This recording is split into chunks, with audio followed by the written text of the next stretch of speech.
Hello my dear students, मैंने भी हमारे स्टूडेंट इस बार है 12th में और जिनको 6 मार्च को क्लास 12 फिजिक्स का पेपर देना है उनके लिए आज का ये वीडियो बहुत ही ज्यादा इंपॉर्टेंट है, क्योंकि आज के इस वीडियो में मैं आपके लिए लेकर आया हूँ क्लास 12 फिजिक्स के टॉप 5 यानी कि 5 ऐसे मोस्ट इंपोर्टेंट क्वेश्चन आंसर को जो आपके बोर्ड एग्जाम में लगभग हर साल पूछे जाते हैं। देखो स्टूडेंट, मैंने एक सीरीज चला रखी है अपने चैनल पे फिजिक्स के और केमिस्ट्री के मोस्ट इंपोर्टेंट क्वेश्चन आंसर का। तो ये हमारा फिजिक्स का पार्ट 3 है। इससे पहले मैंने 2 और वीडियो प्रोवाइड कराए हैं। तो आज हम 5 ऐसे क्वेश्चन को देखेंगे जो इतने ज्यादा इंपॉर्टेंट हैं कि मैं बता नहीं सकता। आप लोग खुद ही देख सकते हो ये क्वेश्चन कितनी बार आपके बोर्ड एग्जाम में आ चुका है। तो 6 मार्च को अगर आप भी फिजिक्स का पेपर देने जा रहे हो तो इस वीडियो को जरूर देख लेना। बहुत ज्यादा लंबा वीडियो नहीं होगा, लेकिन बहुत इंपॉर्टेंट वीडियो होगा। इसमें आपके 1 नंबर, 2 नंबर और 5 नंबर तीनों प्रकार के क्वेश्चन रहेंगे। जैसे देखो, फर्स्ट क्वेश्चन है लॉरेंज बल क्या है। 2 बार आपके एग्जाम में आ चुका है, तो ये क्वेश्चन बहुत इंपॉर्टेंट हो जाता है, 1 नंबर में अक्सर पूछा जाता है। दूसरा है एम्पियर का परिपथीय नियम लिखिए। ये बहुत ही ज्यादा इंपॉर्टेंट क्वेश्चन है, तो ये 1 नंबर और 2 नंबर दोनों में पूछा जाता है। तीसरा है दो सीधे समांतर अनंत लंबाई के धारावाही चालकों के प्रति एकांक लंबाई पर लगने वाले बल का व्यंजक लिखिए। आपको सिर्फ फॉर्मूला लिखना है, ये भी 1 नंबर में अक्सर पूछा जाता है। अब ये वाला जो क्वेश्चन है भैया, ये 2 नंबर या 3 नंबर में आता है। देखो, 2 लंबे सीधे तार जिनमें प्रत्येक में 5 एम्पियर धारा प्रवाहित हो रही है, एक दूसरे के समांतर 2.5 सेंटीमीटर की दूरी पर स्थित है। तारों की 10 सेंटीमीटर लंबाई पर लगने वाला बल ज्ञात कीजिए। ये लघु उत्तरीय प्रश्नों में डायरेक्टली आता है। और जो हमारा लास्ट क्वेश्चन होगा भैया, बायो-सेवर्ट नियम का उल्लेख कीजिए। ये डायरेक्ट 5 नंबर में पूछा जाता है विस्तृत उत्तरीय प्रश्नों में। तो आज हम इन 5 जो मोस्ट इंपोर्टेंट क्वेश्चन आंसर हैं, इनका हम आज खात्मा करेंगे। हमारे गतिमान आवेश एवं चुंबकत्व चैप्टर के ये क्वेश्चन हैं। तो बस ये 5 क्वेश्चन पढ़ के जाना भैया, हर साल बोर्ड में आते हैं। इन 5 प्रश्नों को पढ़ लो, इससे बाहर कुछ नहीं आएगा इस चैप्टर में। ठीक है, तो चलिए स्टार्ट करते हैं। आप लोग इस वीडियो को लाइक करना, चैनल पर नए चैनल को भी सब्सक्राइब कर लेना। देखो, सबसे पहले हम फर्स्ट क्वेश्चन को ही पढ़ेंगे, क्योंकि फर्स्ट इज फर्स्ट। ठीक है, देखो क्वेश्चन क्या है, ध्यान से समझो। क्वेश्चन है कि लॉरेंज बल क्या है, व्हाट इज लॉरेंज फोर्स। ठीक है, 2018 और 2020 में डायरेक्टली पूछा गया था, तो 25 में भी आने के चांसेस बहुत ज्यादा है। तो देखो, लॉरेंज बल होता क्या है, बहुत सिंपल सा है इसका डेफिनेशन। देखो, चुंबकीय क्षेत्र में गतिमान आवेश यानी कि इलेक्ट्रॉन पर लगने वाले चुंबकीय बल को लॉरेंज बल कहते हैं। यानी कि मान लो कोई चुंबकीय क्षेत्र है, मैं ऐसे थोड़ा सा समझा देता हूँ साइड में। मान लो यहाँ पे चुंबकीय क्षेत्र है, ठीक है। अब इस चुंबकीय क्षेत्र में कोई इलेक्ट्रॉन स्थित है, कोई आवेश स्थित है, तो इस आवेश पर जो बल कार्य करेगा ना, उसको हम लॉरेंज बल कहेंगे। जैसे वैद्युत क्षेत्र में कोई बल कार्य करता है तो उसको वैद्युत बल कहते हैं। तो यहाँ पे चुंबकीय क्षेत्र में गतिमान आवेश या इलेक्ट्रॉन पर लगने वाले चुंबकीय बल को लॉरेंज बल कहते हैं। या आप इसका एक और डेफिनेशन कह सकते हैं कि जब कोई इलेक्ट्रॉन या कोई आवेश किसी चुंबकीय क्षेत्र में गति करता है तो इस पर एक बल कार्य करता है, जिसको हम लॉरेंज बल कहते हैं। समझ में आया? बस यही चीज कहा जा रहा है कि चुंबकीय क्षेत्र में जो गतिमान आवेश है उस पर लगने वाले चुंबकीय बल को लॉरेंज बल कहते हैं। मतलब चुंबकीय क्षेत्र में कोई आवेश अगर गति कर रहा है तो उस पर एक बल कार्य करेगा, जिसको हम लॉरेंज बल कहते हैं। बहुत सिंपल सा है। अब मान लो यदि क्यों आवेश, मान लो आवेश जो है, जो गति कर रहा है, वो क्यों आवेश है, वी वेग से। जैसे कोई आवेश है तो किसी न किसी वेग से वो गति करेगा, तो वी वेग से चुंबकीय क्षेत्र बी, मान लो जो चुंबकीय क्षेत्र है ये बी है, इसकी दिशा से थीटा कोण पर गति करे तो उस पर कार्य करने वाला लॉरेंज बल। मान लो चुंबकीय क्षेत्र बी है, उसमें जो आवेश है क्यू है, वो वी वेग से गति कर रहा है और थीटा कोण बनाकर गति कर रहा है, तो उस पर लगने वाला लॉरेंज बल क्या होगा। जैसे लोग जब शादियों में जाते हैं तो जो डीजे पे डांस करते हैं, तो कुछ लोग सीधा सीधा डांस करते हैं, कुछ लोग नागिन डांस थोड़ा टेढ़ा मेढ़ा, ठीक है, कुछ लोग लोट पोट के डांस करते हैं, तो अलग अलग एंगल होता है। वैसे इनका भी है। तो देखो, हम लॉरेंज बल को एफ से डिनोट करते हैं, और अगर देखा जाए तो एफ इक्वल टू क्या होगा, यदि आवेश क्यू हो, ये वी वेग से गति कर रहा हो किसमें, चुंबकीय क्षेत्र बी में, तो इसका जो फॉर्मूला होगा F equal to Q V V sine theta होगा, और यही हो जाएगा लॉरेंज बल का फॉर्मूला। 1 नंबर में मैं पहले बता चुका हूं कि ये 1 नंबर में क्वेश्चन अक्सर आता है। ठीक है। 2 नंबर में भी आ सकता है, बस हमें नंबर से क्या लेना देना, हमें तो क्वेश्चन को ध्यान से समझना है। ठीक है, तो समझ में आया कि चुंबकीय क्षेत्र में गतिमान आवेश पर लगने वाले चुंबकीय बल को ही लॉरेंज बल कहते हैं। मान लो कि Q आवेश है, V वेग से चुंबकीय क्षेत्र B में थीटा कोण पर गति कर रहा है, तो उस पर कार्य करने वाला लॉरेंज बल जो होगा F equal to QVV sin theta होगा। जहां Q है आवेश, V है वेग और B है चुंबकीय क्षेत्र या चुंबकीय क्षेत्र की तीव्रता sin थीटा। बस हो गया, यही फॉर्मूला आपका हो जाएगा। इसमें कुछ था नहीं, मैंने कहा 1 नंबर में अक्सर ये पूछा जाता है। देखो लास्ट के जो क्वेश्चन है, मैंने पहले ही बताया कि वो क्वेश्चन आपके लघु उत्तरीय और विस्तृत उत्तरीय प्रश्नों में आता है। तो स्टार्टिंग हम छोटे क्वेश्चन से कर रहे हैं, लेकिन हमारा जो एंड होगा वो बड़े क्वेश्चन से होगा। और कुछ स्टूडेंट कहते हैं सर विस्तृत उत्तरीय प्रश्नों को ज्यादातर बताइए, लघु उत्तरीय प्रश्नों को बताइए। तो देखो जब मैं इस सीरीज को फिनिश कर दूंगा, 2-4 वीडियो और प्रोवाइड कराऊंगा, आपका फिजिक्स ये फिनिश हो जाएगा। उसके बाद मैं लघु उत्तरीय प्रश्नों को पकड़ूंगा। ठीक है, जो लघु उत्तरीय प्रश्न है मोस्ट उनको मैं स्टार्ट करूंगा पढ़ाना।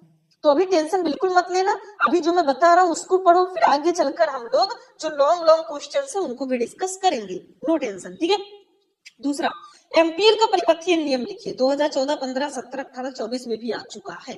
अब ऐसा मत सोचना कि 24 में आया है तो 25 में नहीं आएगा। देखो ये जिले में 6-7 सेट बनते हैं आपके पूरे यूपी में। ठीक है, तो किसी सेट में आ गया होगा, क्या पता आप वाले सेट में आ जाए। ठीक है, इस बार तो ऐसा करना। तो देखो किसी बंद वक्र के परितः चुंबकीय क्षेत्र की तीव्रता का जो रेखा समाकलन होगा, लाइन इंटीग्रल, उस बंद वक्र द्वारा घिरे क्षेत्रफल में से गुजरने वाली कुल धारा का म्यू नॉट गुना होगा। यानी कि किसी बंद वक्र के परितः जो चुंबकीय क्षेत्र की तीव्रता का रेखा समाकलन होता है। रेखा समाकलन का मतलब इंटीग्रेशन। ठीक है, बंद पृष्ठ है तो ऐसे बंद कर देंगे। ठीक है, बी वेक्टर ये चुंबकीय क्षेत्र की तीव्रता है। ठीक है, इसका जो रेखा समाकलन है उस बंद वक्र द्वारा घिरे क्षेत्रफल में से गुजरने वाली कुल वैद्युत धारा I का म्यू नॉट गुना होता है।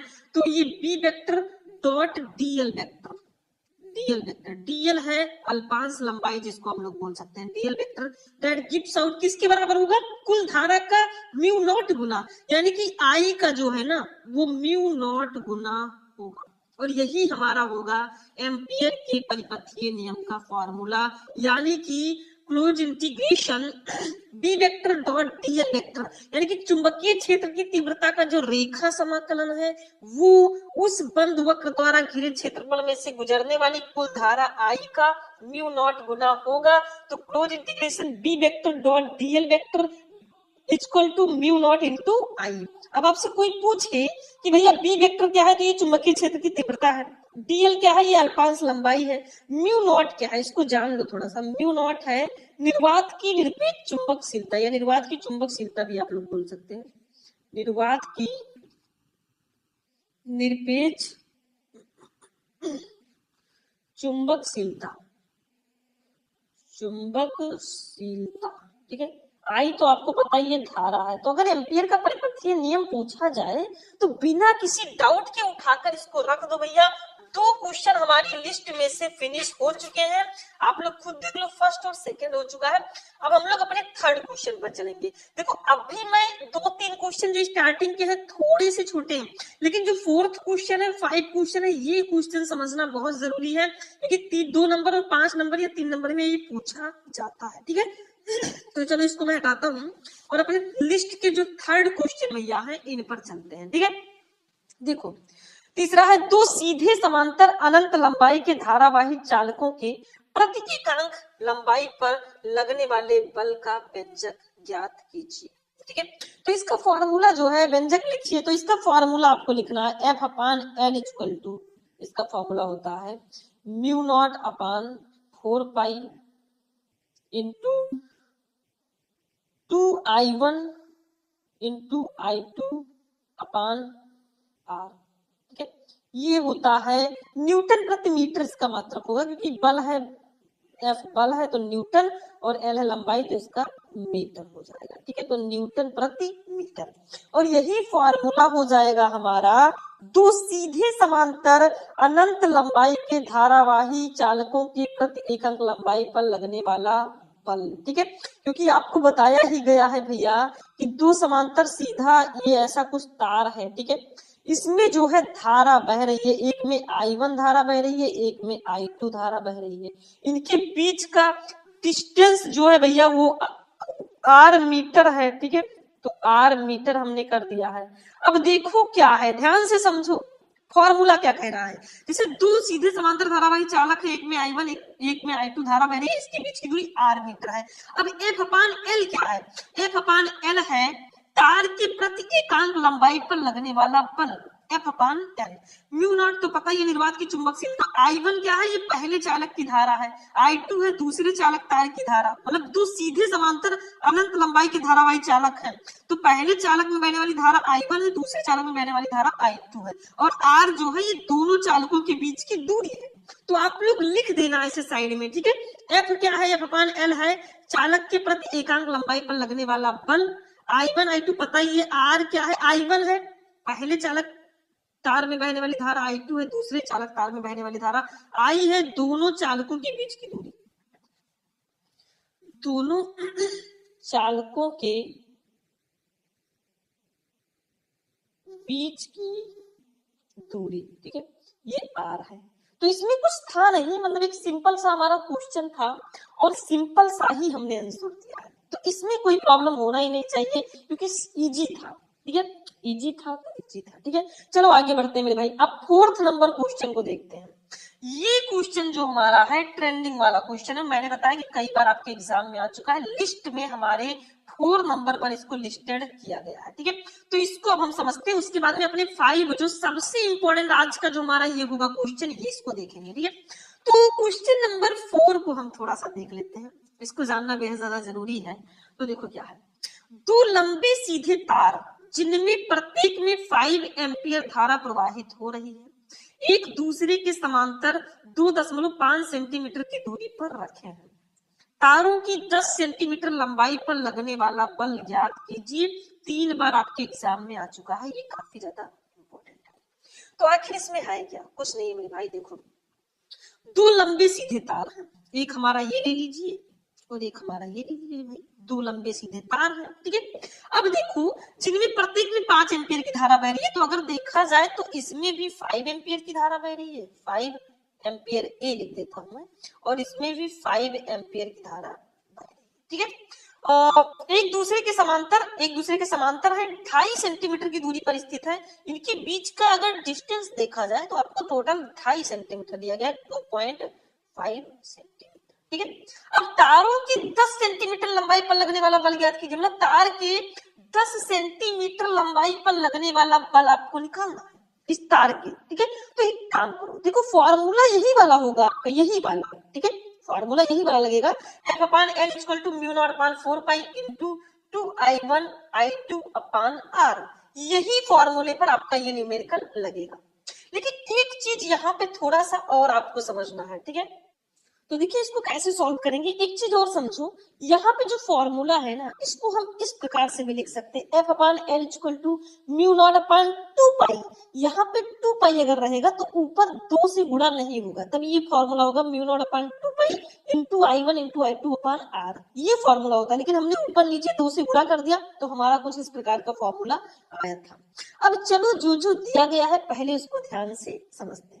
देखो दो लंबे सीधे तार हैं जिनमें प्रत्येक में 5 एम्पियर की धारा प्रवाहित हो रही है, मतलब दोनों में 5-5 एम्पियर की धारा प्रवाहित हो रही है। तो पहले धारा को हम लोग मान लेते हैं I1, I1 की वैल्यू भी हमारी दी गई है 5 एम्पियर, 5 एम्पियर, ठीक है। दूसरी धारा को हम लोग मान लेते हैं I2, और I2 की वैल्यू हमारी दी गई है बाय द वे 5 एम्पियर, कितना?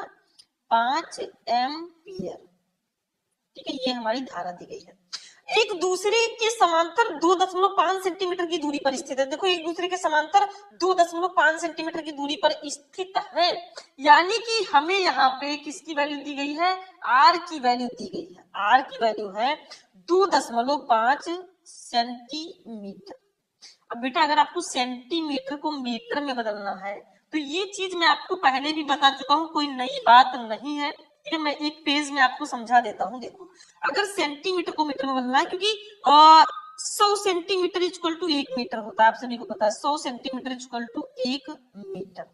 अब आपको दिया गया 2.5 सेंटीमीटर, तो अगर 2.5 सेंटीमीटर को मीटर में बदलना है ना तो आपको इसको 100 से भाग देना पड़ेगा। तो ये आपका हो जाएगा 2.5 अपन 100 को लिख सकते हैं 10 की पावर 2 इक्वल टू 2.5 10 की पावर 2 को ऊपर लाएंगे प्लस में तो ऊपर आएगा माइनस में हो जाएगा मीटर। तो हम 2.5 सेंटीमीटर को लिख सकते हैं 2.5 गुणे 10 की पावर -2 मीटर। ठीक है, तो यहाँ पे लिख देंगे r इक्वल टू, इसको लिख देंगे 2.5 गुणे 10 की पावर -2। अब ये मीटर में हो जाएगा। ठीक है, ऐसे सेम प्रोसेस देखो, तारों की 10 सेंटीमीटर लंबाई पर लगने वाला बल ज्ञात कीजिए, यानी कि आपको लंबाई दी गई है L, ये दिया गया है 10 सेंटीमीटर। 10 सेंटीमीटर। अब इसको भी जब आप मीटर में बदलोगे तो सोचो, थोड़ा सा दिमाग लगाओ। क्या दिमाग लगाना है वो भी मैं यहीं पे बता देता हूँ, समझना जरूरी है। देखो आपको 10 सेंटीमीटर दिया गया, 10 को अगर मीटर में बदलना तो 10/100 कर दो। ठीक है, अब क्या करेंगे, इसको कट कर दो। चलो ये आ गया 1/10। अब 10 की पावर 1 होता है, ये ऊपर आएगा 10 की पावर -1 मीटर, ये हो जाएगा। तो 10 सेंटीमीटर को हम लिख सकते हैं 10 की पावर -1 मीटर, -1 मीटर। ठीक है, ये हमारा हो गया स्टूडेंट लंबाई। ठीक है, हमें निकालना है तारों की 10 सेंटीमीटर लंबाई पर लगने वाला बल, हमें F निकालना है। F ही तो निकालना है, देखो सीधा सीधा दिया है। तो हमें सारी वैल्यूज पता चल चुकी हैं। अब हम फॉर्मूला कौन सा लगाएंगे, ये वाला फॉर्मूला। F/L इक्वल टू होगा μ0/4 μ0/4 into 2I1 into I2 upon R। ठीक है, ये फॉर्मूला आपका हो जाएगा जो मैंने आपको बताया था अभी थर्ड वाले क्वेश्चन में। ठीक है, इसी फॉर्मूले पर हम रख देंगे। देखो ऊपर थर्ड वाला क्वेश्चन, ये रहा थर्ड वाला क्वेश्चन, यही फॉर्मूला मैं यहाँ पे रखता हूँ और जो जो वैल्यूज दी गई है उसको पुट करते हैं। अभी देखो मेरा आंसर कितनी अच्छे से आएगा। देखो F/L की वैल्यू हमें दी गई है, L की वैल्यू है 10 की पावर -1, तो इसको लिख देंगे 10 की पावर -1 इक्वल टू μ0/4 की जो वैल्यू होती है वो 10 की पावर -7 होती है। देखो μ0/2 अगर होता तो उसकी वैल्यू होती 2 गुणे 10 की पावर -7, लेकिन अगर μ0/4 है तो इसकी वैल्यू होगी 10 की पावर -7 इंटू 2 लिख देंगे इंटू I1 की वैल्यू और I2 दोनों की वैल्यू 5 दी गई है तो 5 इंटू 5 कर देंगे। ठीक है, अपान नीचे R दिया गया है, R की वैल्यू तो आपको दी ही गई है, ये देखो 2.5 गुणे 10 की पावर -2 मीटर, तो 2.5 गुणे 10 की पावर -2। अब एक बात बताओ मेरे भाई, ये 5 है, ये 2.5 है, तो 2.5 1 जा 2.5, 2.5 2 जा 5, ये 2 आ जाएगा। ठीक है, अब इसको समझते हैं, थोड़ा सा ध्यान से समझो। F इक्वल टू हमारा हो जाएगा, देखो ये 2 है, ये 2 इस 2 को आगे ले आते हैं, 2 को आगे ले आए गुणे 10 की पावर -7 है गुणे 10, 2 का 5 से गुणा करेंगे तो ये भी 10 हो जाएगा गुणे ये 10 की पावर -1 को अब ऊपर ले आएंगे, इधर चला जाएगा ऊपर तो 10 की पावर -1 ही रहेगा इंटू ये 10 की पावर -2 है, इसको ऊपर ले जाएंगे तो भैया नीचे से ऊपर यहाँ पे इधर तो आपका गुणा हुआ है कैंची गुणा, इधर ले जाएंगे तो ये प्लस में हो जाएगा 10 की पावर 2 हो जाएगा। इतना समझ में आ गया आप लोगों को, आना चाहिए। अब हम लोग क्या करेंगे, ध्यान से समझो, बहुत इंपॉर्टेंट है। F इक्वल टू हमारा हो जाएगा, देखो 2 इंटू देखो 10 की पावर -7 है, ये -1 है तो माइनस माइनस प्लस 7 और एक जुड़ जाएगा 10 की पावर -8 हो जाएगा इंटू ये 10 की पावर 1 है, ये 2 है तो 2 1 जुड़ जाएगा तो 10 की पावर 3 हो जाएगा। समझ में आया, मैंने माइनस माइनस वाले को जोड़ दिया, प्लस प्लस वाले को जोड़ दिया।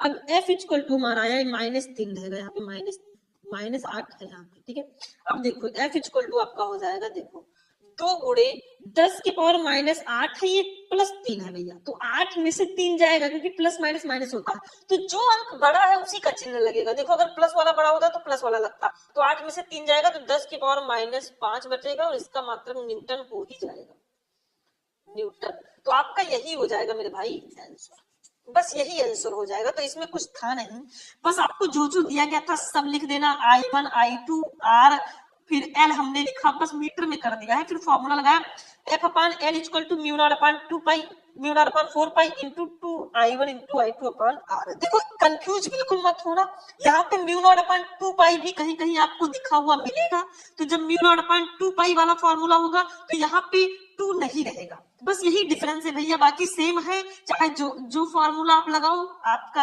काम हो जाएगा। अगर म्यू नॉट अपॉन 2 पाई लिखते हो तो यहाँ पे इसकी वैल्यू 2 गुणे 10 की पावर माइनस 7 होगी। मतलब यही दो जो है ना यहाँ पे एडजस्ट हो जाएगा, काम खत्म। तो बस टेंशन फ्री रहो भैया, हमारा आंसर आ चुका है, no problem, no any tension. ठीक है, अब हम चलेंगे अपने लास्ट वन क्वेश्चन पे। भैया क्वेश्चन तो लास्ट वाला बहुत ज्यादा इंपॉर्टेंट है, मैंने पहले ही आपको डिस्कस कर दिया है। ठीक है, ये देखो भैया, थोड़ा सा मैंने लिख रखा है क्योंकि डेरिवेशन टाइप का है तो इसको जानना बेहद ज्यादा जरूरी है। अब थोड़ा सा मैंने इसलिए वैल्यू को लिखा है क्योंकि वैल्यू लिखना बहुत ज्यादा जरूरी है। तो हमारे लिस्ट में जो 5 नंबर पे क्वेश्चन आता है ना, ये 5 स्टार वाला क्वेश्चन है, बहुत ही ज्यादा इंपॉर्टेंट क्वेश्चन है। देखो जो क्वेश्चन मैं आपको समझा रहा हूँ ना, सारे के सारे क्वेश्चन हाई रेटेड है, जिसको कहते हैं 5 स्टार वाले क्वेश्चन। ठीक है, तो इनको बिल्कुल भी आपको मिस नहीं करना है। ठीक है, तो चलो हम लोग देखते हैं कि क्वेश्चन को ध्यान से। ठीक, इस क्वेश्चन को 5 नंबर वाले को, तो इनका नाम है बेटा बायो-सेवर्ट का नियम। ठीक है, बायो-सेवर्ट का नियम। इन्होंने बायो-सेवर्ट के नियम का उल्लेख किया, तो पहले समझते हैं आखिर ये किसने दिया। तो बायो-सेवर्ट नियम, जब किसी चालक तार में, देखो ये नियम नहीं है, ये कुछ डिस्कशन किया जा रहा है, मेन नियम हमारा यहाँ से स्टार्ट होगा। ठीक है, आप यही वाला लिखिएगा, ये लिखने की कोई खास जरूरत नहीं है, मैं बता देता हूँ। देखो, जब किसी चालक तार में धारा प्रवाहित की जाती है तो उसके चारों ओर चुंबकीय क्षेत्र उत्पन्न हो जाता है। मतलब कोई चालक तार आप लिए हैं, उसमें धारा प्रवाहित कर रहे हैं ना, तो उसके चारों ओर मैग्नेटिक फील्ड यानी कि चुंबकीय क्षेत्र उत्पन्न हो जाएगा। फ्रांस के वैज्ञानिक बायो तथा सेवर्ट ने सन 1820 ईस्वी में धारावाही चालकों द्वारा उत्पन्न क्षेत्रों का अध्ययन किया और उन्होंने क्या बताया। देखो, बायो और सेवर्ट दो अलग अलग वैज्ञानिक है। देखो, बायो-सेवर्ट के नियम के अनुसार किसी धारावाही चालक का लघु अवयव जो डेल्टा एल के द्वारा उत्पन्न चुंबकीय क्षेत्र में बिंदु P पर स्थित जो चुंबकीय क्षेत्र की तीव्रता है वो निम्न कारकों पर निर्भर करती है। मतलब चुंबकीय क्षेत्र की तीव्रता को हम डेल्टा P से प्रदर्शित करेंगे, ये निम्न कारकों पर निर्भर करेगी। जैसे इनके कहने का मतलब क्या है, ध्यान से समझो। जैसे ये एक चालक तार है, ये एक चालक तार है। ठीक है, उन्होंने बताया जब इस चालक तार में, ये धारावाही चालक है, जब इसमें हम धारा प्रवाहित करेंगे, देखो आई जब हम प्रवाहित करेंगे, ठीक है, जब इस चालक तार में धारा प्रवाहित करेंगे तो इसके चारों ओर चुंबकीय क्षेत्र उत्पन्न हो जाएगा। मान लो इस तार का एक छोटा सा अवयव हम लोग ले लेते हैं, यहाँ पे ये छोटा सा अवयव, इसको नाम हम दे देते हैं, क्या देंगे नाम, इसको नाम दे देंगे डेल्टा एल, क्योंकि छोटी सी लंबाई मैंने ली है। देखो ये आपका तार है, इसको भी नाम दे देंगे तार को। देखो तार को हम नाम दे देते हैं एक्स और वाई, ये आपका एक्स वाई तार है। इस तार में धारा प्रवाहित हो रही है। अब धारा प्रवाहित हो रही है तो मैंने इस तार का एक छोटा सा अवयव ले लिया है डेल्टा एल। अब चूंकि तार में जब धारा प्रवाहित होगी तो इसके चारों ओर चुंबकीय क्षेत्र उत्पन्न होगा। तो मान लो इस तार से आर मीटर की दूरी पर यहाँ पे एक बिंदु P है। इस बिंदु P पे क्या है, इस चालक तार के कारण इस बिंदु P पर चुंबकीय क्षेत्र की तीव्रता उत्पन्न हुई है। ठीक है, चुंबकीय क्षेत्र की तीव्रता उत्पन्न हुई है। इनके बीच की जो दूरी है, मैंने बताया आर मीटर की दूरी पर उत्पन्न हुई है, तो यहाँ पे आर लिख देंगे ऐसे। ठीक है, आर मीटर की दूरी पर उत्पन्न हुई है। ठीक है, तो यहाँ पे कहा गया है कि जब किसी चालक तार में धारा प्रवाहित की जाती है तो उसके चारों ओर चुंबकीय क्षेत्र की तीव्रता उत्पन्न हो जाती है। इस चालक तार का मैंने एक छोटा सा अवयव ले लिया है डेल्टा एल, और एक चीज और याद रखना, यहाँ पे डेल्टा एल और बिंदु P, ठीक है, डेल्टा एल और बिंदु P के बीच जो है ना एक कोण बनेगा, थीटा कोण। कौन सा कोण, थीटा कोण। ठीक है, तो यहाँ पे कहा जा रहा है कि किसी धारावाही चालक का लघु अवयव डेल्टा एल, देखो इसका लघु अवयव जो डेल्टा एल है, इसके द्वारा उत्पन्न चुंबकीय क्षेत्र में बिंदु P पर स्थित, देखो इस डेल्टा एल के कारण बिंदु P पर स्थित जो चुंबकीय क्षेत्र की तीव्रता डेल्टा B है वो निम्न कारकों पर निर्भर करेगी। जैसे डेल्टा B जो है इस चालक तार में जो प्रवाहित धारा है उसके समानुपाती होगी। ठीक है, और इस अवयव की लंबाई डेल्टा एल के भी समानुपाती होगी। उसके बाद में डेल्टा बी जो है अवयव की लंबाई डेल्टा एल तथा बिंदु P के बीच बने कोण थीटा की ज्या के अनुक्रमानुपाती होगी। ठीक है, फिर डेल्टा बी चालक से बिंदु P के जो बीच की दूरी r है इसके वर्ग के व्युत्क्रमानुपाती होगी। सबको मतलब ये आपका जो डेल्टा एल है, ये डेल्टा एल के कारण जो उत्पन्न चुंबकीय क्षेत्र डेल्टा बी है, ये किन किन चीजों पर निर्भर करता है वही बायो-सेवर्ट के नियम में बताया गया है। अभी फॉर्मूला भी निकलेगा, सब कुछ होगा, थोड़ा सा टाइम लग सकता है कि 5 नंबर में पूछा रहता है। तो ये समझ में आया कि जब किसी चालक तार में धारा प्रवाहित की जाती है तो उसके चारों ओर चुंबकीय क्षेत्र उत्पन्न हो जाता है। अब बायो-सेवर्ट के नियम के अनुसार किसी धारावाही चालक का लघु अवयव जो डेल्टा एल है उसके द्वारा उत्पन्न चुंबकीय क्षेत्र में बिंदु पी पर स्थित चुंबकीय क्षेत्र की तीव्रता जो डेल्टा पी है वो निम्न कारकों पर निर्भर करती है। अब एक एक कारक को हम लिखते हैं। सबसे पहला जो कारक है ये किस पर निर्भर करेगी, तो लिखेंगे डेल्टा पी जो है, डेल्टा पी, ठीक है। चालक में प्रवाहित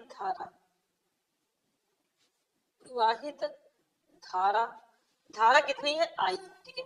धारा आई के अनुक्रमानुपाती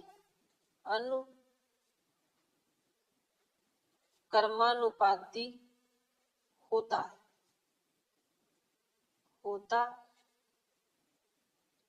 है, ठीक है।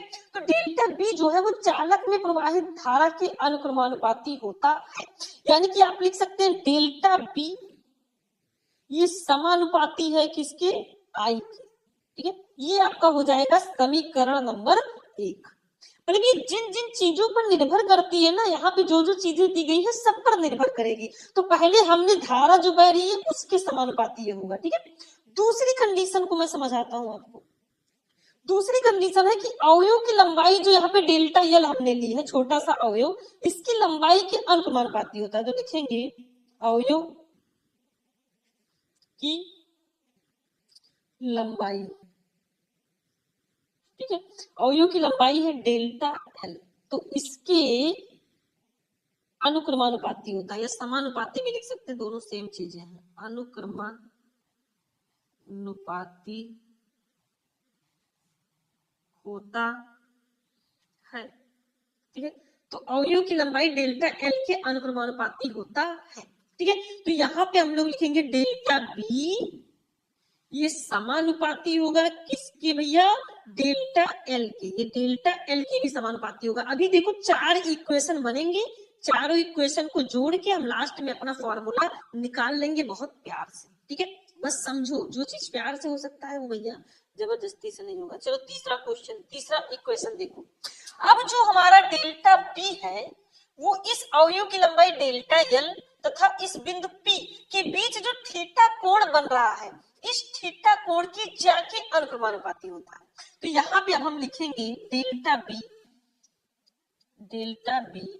अवयव की लंबाई,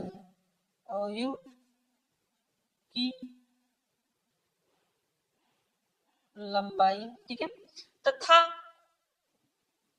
बिंदु पी के बीच बने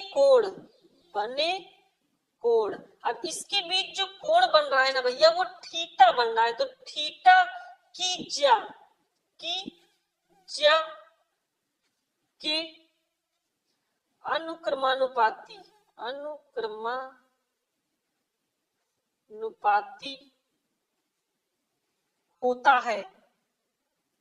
होता है, ठीक है। इसके अनुक्रमानुपाती होता है, यानी कि डेल्टा बी जो होगा वो समानुपाती होगा किसके, मतलब साइन थीटा की, मतलब थीटा की ज्या के समानुपाती होता है। तो यहाँ पे साइन थीटा हो जाएगा। इसको मान लेंगे इक्वेशन नंबर 3, ठीक है, इक्वेशन नंबर 3। लेकिन अभी 3 ही इक्वेशन हुआ है, एक और यहाँ पे रहेगा। मतलब जो हमारा डेल्टा बी है ना वो इस चालक से जो बिंदु पी के बीच की जो दूरी है आर ना, उसके वर्ग की व्युत्क्रमानुपाती होगा। तो यहाँ पे लिखेंगे हम लोग, ठीक है। ध्यान से समझना, बहुत इंपॉर्टेंट है। तो हमारा 4th नंबर कंडीशन जो होगा, अभी 4 समीकरण बनेंगे, फिर चारों को ऐड करके हम फॉर्मूला अपना निकाल लेंगे बहुत प्यार से, ठीक है। चलो इक्वेशन नंबर 4 को समझते हैं, 4 नंबर पर, ठीक है। थोड़ा साइड में इसको कर देते हैं। ये इक्वेशन नंबर 4 देखो क्या है, 4th नंबर इक्वेशन कि डेल्टा बी चालक से बिंदु पी के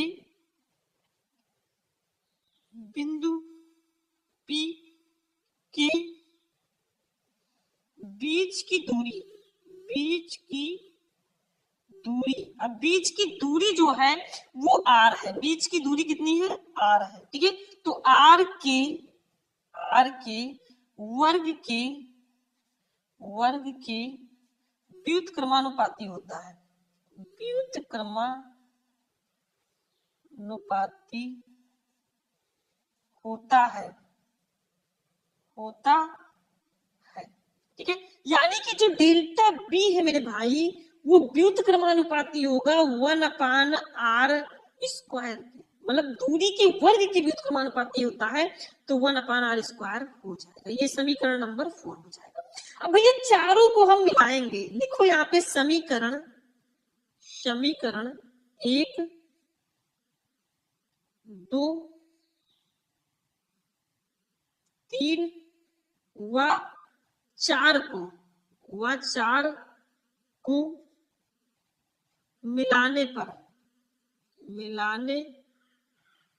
ठीक है। तो चारों भैया को हम मिलाएंगे, तो हमने आपको बताया डेल्टा बी जो है भैया वो समानुपाती होता है किसके किसके, तो ध्यान से अब समझ लो, आज समझ लो भैया, ये आई के समानुपाती है, डेल्टा एल के समानुपाती है, साइन थीटा के समानुपाती है। तो हम लिख सकते हैं डेल्टा बी समानुपाती I into delta L sine theta, मतलब ये इन सबके समानुपाती है। और व्युत्क्रमानुपाती किसके है, r² के, तो यहाँ पे r² हो जाएगा। मतलब सबको मिलाएंगे तो कुछ ऐसा फॉर्मूला आएगा, डेल्टा बी समानुपाती I into delta L sine theta upon r², ठीक है। अब यहाँ से हम लोग डेल्टा बी इक्वल टू, देखो समानुपाती के चिन्ह को तो हटाना ही पड़ेगा, हम हटा देंगे, तो एक नियतांक जुड़ेगा μ0/4π, ये हमारा नियतांक जुड़ गया, into I into delta L sine theta upon r², ठीक है। ये फॉर्मूला कुछ हमारा निकल कर आ जाएगा, यही फॉर्मूला हमारा निकल कर आएगा डेल्टा बी का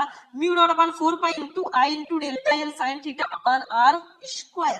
अब यहाँ पे μ0/4π की वैल्यू क्या होगी, μ0/4π की वैल्यू क्या होगी, तो ये वैल्यू बहुत ध्यान से याद रखना। देखो ये एक नियतांक है, ऐसे लिख दो, ये कांस्टेंट है, नियतांक जिसको हम लोग बोलते हैं, और इसकी जो अप्रॉक्स वैल्यू मतलब एग्जैक्ट जो वैल्यू होगी वो होती है 10⁻⁷ न्यूटन प्रति एम्पियर स्क्वायर, ठीक है। ये इसकी वैल्यू होगी, क्योंकि न्यूमेरिकल्स में ये वैल्यू काफी काम की होती है। जैसे अभी मैंने आपको बताया, तो ये आपका फॉर्मूला होगा, जैसे μ0/4π की वैल्यू अभी हमने न्यूमेरिकल में रखा था, तो आप खुद ही सोच लो कितना इंपॉर्टेंट था वो।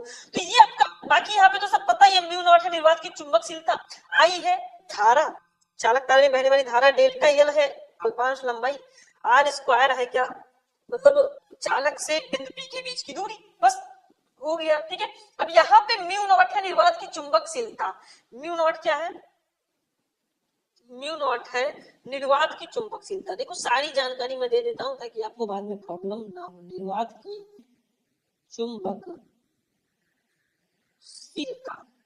ठीक है।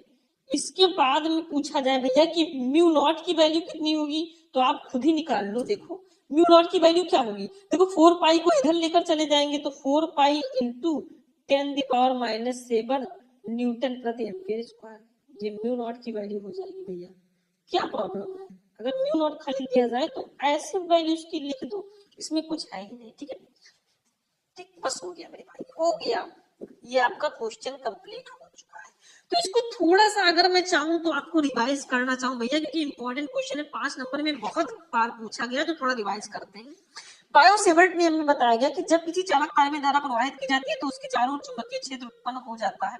तो फ्रांस के वैज्ञानिक बायो तथा सेवर्ट ने सन 1820 में धारावाही चालकों द्वारा उत्पन्न क्षेत्रों का अध्ययन किया। उन्होंने बायो-सेवर्ट के नियम में बताया कि किसी धारावाही चालक का लघु अवयव डेल्टा एल के द्वारा उत्पन्न चुंबकीय क्षेत्र में बिंदु P पर स्थित चुंबकीय क्षेत्र की तीव्रता निम्न कारकों पर निर्भर करती है। जैसे हमने XY एक चालक लिया, इसमें आई धारा बह रही है, इसका छोटी, इसकी एक अल्पांश लंबाई डेल्टा एल ले लिया, इस डेल्टा एल के कारण बिंदु P पर एक चुंबकीय क्षेत्र की तीव्रता उत्पन्न हुई, इसके बीच की दूरी r है, ठीक है। और डेल्टा एल और P के बीच एक थीटा कोण भी बन रहा है। तो डेल्टा बी जो है वो धारा के समानुपाती होगी, तो हमने लिख दिया डेल्टा P बी समानुपाती आई। और ये अवयव की लंबाई डेल्टा एल की भी समानुपाती होगी, तो डेल्टा बी समानुपाती डेल्टा एल। डेल्टा बी जो है अवयव की लंबाई तथा बिंदु पी के बीच बने कोण थीटा की ज्या के अनुपाती होगी, तो डेल्टा बी समानुपाती साइन थीटा। अब डेल्टा बी चालक से बिंदु पी के बीच की दूरी आर के वर्ग के व्युत्क्रमानुपाती होगी, तो डेल्टा बी व्युत्क्रमानुपाती 1/r² हो गया मेरे भाई। सबको मिला दिया हमने, हमारा फॉर्मूला आया delta B equal to mu naught upon 4 pi into I into delta L sine theta upon R square. बस हो गया, ये आपका क्वेश्चन कंप्लीट हो चुका है और आज का जो हमारा ये इंटरेस्टिंग क्लास है ये भी फिनिश हो चुका है। तो मैंने आज आपको बताया 6 मार्च क्लास 12 फिजिक्स के उन टॉप 5 मोस्ट इंपोर्टेंट क्वेश्चंस को जो आपके गतिमान आवेश एवं चुंबकत्व चैप्टर से पूछे ही जाते हैं। पांचों टॉप रेटेड हैं। अभी तो ट्रेलर है, पिक्चर अभी बाकी है। देखो मैं आपको विस्तृत उत्तरीय प्रश्न, लघु उत्तरीय प्रश्न सबको बताऊंगा, बस सपोर्ट बना रखिए। तो आज का वीडियो कैसा लगा, वीडियो को लाइक कर देना, चैनल को सब्सक्राइब कर देना।